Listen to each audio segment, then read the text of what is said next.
Welcome into this week's edition of Cougar Insider, your one-stop shop for everything Columbus State athletics. I'm your host, Stephen Williams. This week, we'll send off the Lady Cougar soccer team as they get set to head to Evans, Georgia for the Peach Belt Conference Tournament semifinals.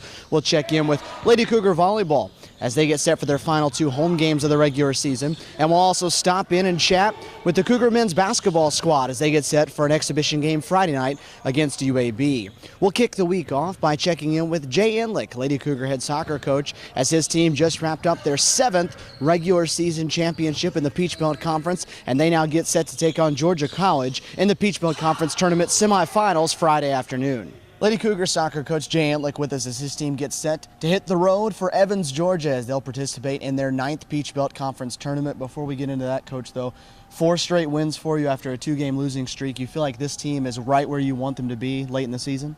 We're playing well, but anything can happen. It's now a 1-game season, so, but certainly the last 4 games we've played good soccer and, only conceded, I think, 1 goal, knock on wood, but defensively we played really well. We're creating a lot of goal-scoring opportunities, so, look forward to getting back on the pitch tomorrow and, playing in the semifinals. It's great to still be playing at this time of the year. You've got a lot of girls that have never been in this situation, a lot of girls that play key roles for you. How much do you have to lean on the ones that have been there for a little extra leadership? Well, it certainly helps with some of those older players, but, these young players, we started the season with a number 1 and number 2 team in the country, so, I don't think this is going to be any different. We put them under pressure all season playing very good opponents. I believe we have one of the highest strength of schedules out of any team in the country, so I don't think this is going to be anything different for them, and so I look forward to the opportunity to play in Georgia College, and hopefully if we can get a result, playing in the championship on Sunday. Sometimes can that youth and lack of experience be a good thing in the fact that they've never faced this pressure? They don't know what the pressure is? Well, it's funny you say that, Stephen. I've talked to a lot of colleagues in the conference, and sometimes they say youth doesn't get nerves, and sometimes there's a lot more pressure on teams that have upperclassmen, kind of saying to themselves, this is my final chance, and my kids just go out and play, and in the end, if we're not successful, we always got next year. So no, for sure, there are pros and cons to everything, and right now we're gonna take it as hey, 1 game at a time, and see what we can do. You've coached 4 teams that have won this Peach Belt Conference tournament. What are the keys to this? Because they got to win 3 games in 1 week and 2 here in the next 3 days. Well, I think the key, honestly, is preparation. All year I've said it, playing a Friday-Sunday schedule prepares us, and not many teams in the conference, would say it's okay to play Friday-Sunday. They always choose to play Wednesday, Saturday, and honestly, Stephen, that doesn't prepare your kids. And so I look at it as we are prepared. Abe Lincoln says, be prepared and your chance will come. Well, we prepared the kids, and, here's our chance. So I feel like based on our schedule over the course of mainly all of September, we played a Friday-Sunday schedule. I think they're ready to go, and I think that schedule will help us be successful. Georgia College, the opponent for you in the semifinals back in October. You beat them 3-1 up at their place. What was that match like, and what do you expect to see on Friday? Well, I'll be honest, the score wasn't indicative of the game. They're a very talented team. They showed that by beating Armstrong on Tuesday. But it was 1-1 the majority of the game. We got a late goal in I think the 75th minute, and then got an insurance goal in the, I think, 86th minute. So the 3-1 result was not indicative. It was a very good soccer game. They're a very talented team, very well coached, and we're just looking forward for another opportunity to get out on the field and try to continue our season. You played UNC Pembroke each of the last 2, a team that didn't really attack much, played a lot of defense. Difficult to bounce between styles? No, for sure. We don't anticipate Georgia College sitting in tomorrow, but who knows? Coach Clark is a great coach, and she'll have a very good game plan for the game tomorrow. So, we're prepared to face everything. We now know we can play against a bunker defense. We can play an open-ended game like a Valdosta State where, it was just end-to-end action. We can play against a team that plays us straight up, like an Armstrong. So we've seen so many different systems of play this year that we feel that we're prepared and we can play against any system. Coach, we're looking forward to it. Best of luck, and hopefully we'll bring back another trophy. Great. Thanks, Stephen. Columbus State Volleyball wrapped up a tough week last week with 3 losses to Shorter, Flagler, and Armstrong. But they're back in action this week with home matches against Lander and USC Aiken Friday and Saturday, the final 2 home matches of the 2013 regular season. We had a chance to catch up earlier with Lady Cougar head coach Casey Cornett. Lady Cougar head volleyball coach Casey Cornett with us. Coach, you're down to 4 games left in the regular season. Does it seem like you should be at this point yet? No, it's gone crazy fast. It's still hard to believe we got 2 weekends left and we're heading into conference tournament, so it's gone way too fast. You look at it, a bit of a rough go of things last week for you. 3 losses. Kind of take us through what happened over the last week. Yeah, we played Shorter earlier in the week, and that was a good match to play. They're a good team, and I look forward to playing them in the future. I think they help us grow and they help us work on some things that are some of our weaknesses.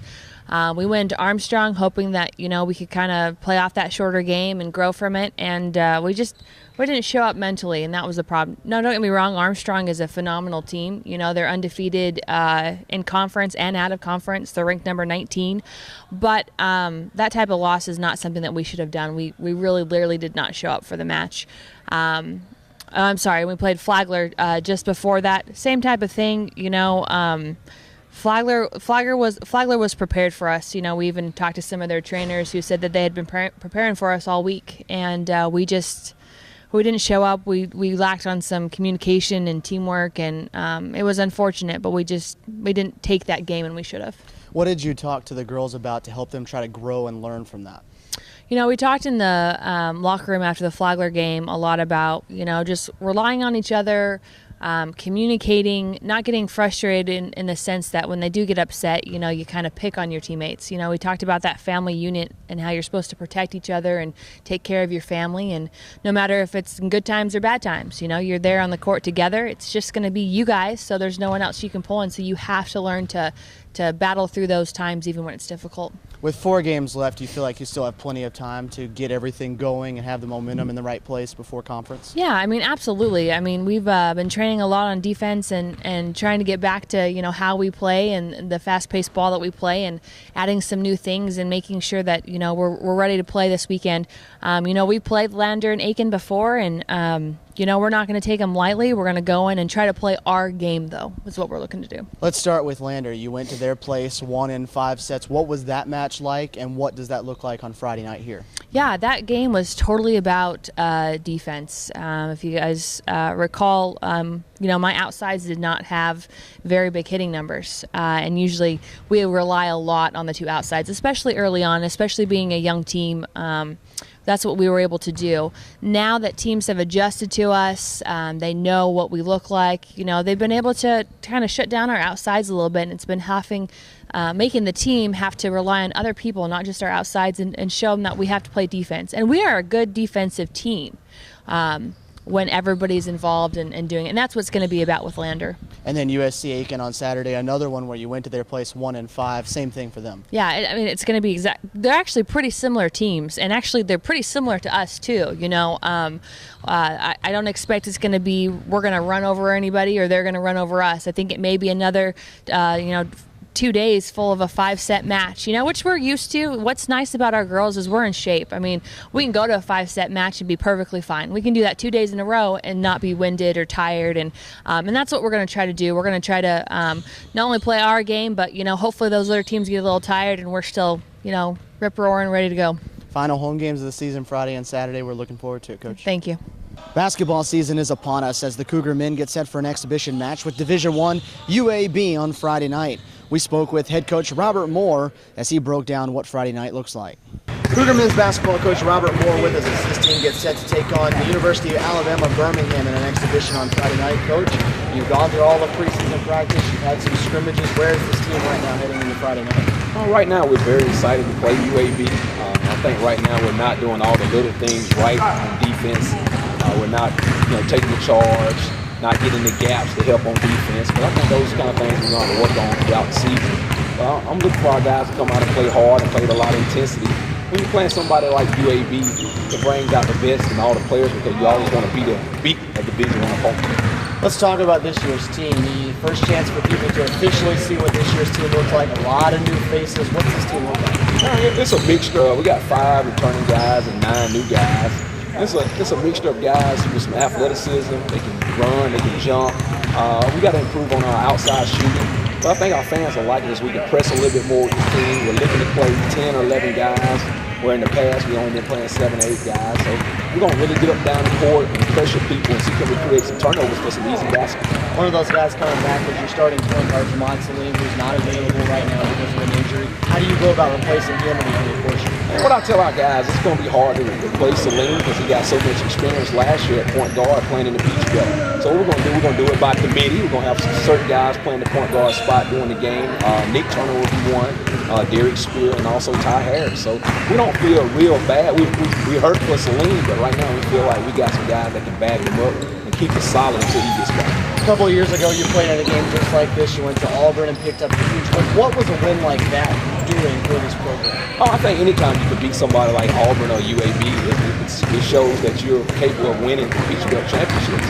And that year that we beat Auburn, we didn't finish very well, but the next year we ended up losing in the Peach Belt championship game. So I think a game like UAB and a win over Auburn can really help your program with excitement around campus, in the community. So hopefully we can get a win on Friday night. How much will you actually put stock into what the result looks like on Friday? Not much, as much as other people would. I think the outside fan would love to see Columbus State beat UAB. But for us, it's a gauge to see how good we really are. What things do we need to work on? How can we prepare to play in a tough conference like Peach Belt? So that's going to be for us a gauge to see where we are now. What does UAB offer? Oh, UAB strong, athletic. It's almost a mirror of us, but on a different level. They got bigger athletes. They're 6'8" at the small forward spot and 6'11" at the center spot. And we don't have guys that size, but it's going to cause us some problems because of their size. We got to keep them off the boards, and we got to stop them in transition. I think we'll be fine. How do you make up for lack of size? Lack of size, I think we got to use our quickness on the offensive end. We got to move the ball, and we just can't take quick shots. We've been emphasizing that in practice all week. Do not take quick shots. Move the basketball, make the extra pass, and try to get in the lane on these guys because they're so big, so we don't think they can handle our quickness. Coach, we're looking forward to it Friday night. Best of luck. Thanks, Steve. Let's take a look at the schedule for the upcoming week. Columbus State Soccer on Friday afternoon at 2 o'clock takes on Georgia College in the semifinals of the Peach Belt Conference Tournament. Should the Lady Cougars win, they'll play again Sunday afternoon, with both of those matches taking place at Blanchard Woods Park in Evans, Georgia. Friday night at 6 o'clock inside the Lumpkin Center, the Lady Cougar volleyball team returns home as they'll take on the Bearcats of Lander University, and they'll close out Saturday at noon with their home finale against USC Aiken. Columbus State men's basketball opens Friday night, 8 o'clock Eastern Time, 7 o'clock Central Time in Birmingham with its only exhibition of the season as they'll take on Division I UAB. And then finally on Saturday, it is J.D. Evil Sizer's cross-country teams, the men and women, running in the NCAA Southeast Regional in Charlotte, North Carolina. That's it for this week's edition of Cougar Insider. Remember to check CSUCougars.com for all of your updates around Columbus State Athletics and to follow at CSU Cougars on Twitter and Columbus State Athletics on Facebook for the latest up-to-date information. Until next time, I'm Stephen Williams.